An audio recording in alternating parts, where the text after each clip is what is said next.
Hello everyone and welcome to a quick Windows tutorial. In today's video I want to show you what you can do if you are missing this file msvcp140.dll. This is actually quite simple. First I have to download the file. For this I use the website dllfiles.com. You can search for your file here and get this result.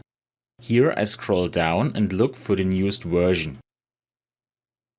It is important that I also choose the appropriate Windows version, for example if I have a 32 or 64-bit operating system.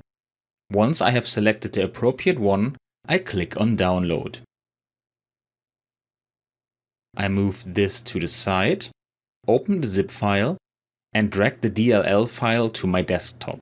I've already done this, so I don't want to do this again, but I can close both windows. Now I have the file, but I have to move it to the right place. For this I click on this PC, then my hard drive C and the folder Windows. Here I have to search for the folder System32, and that's the place where I have to copy the DLL file to.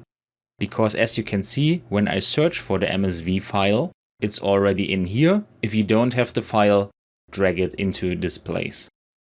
Now the last step is to register the DLL file. For this I press the Windows key and R and enter the following command. You can find a copy of this command on my website or just type it from here. Now you press OK and everything should work again. If you still have problems with the DLL file, just restart your PC, and with that we are done. I hope you enjoyed the video and I'll see you again in the next tutorial. Until then, your tutorial guy. Bye.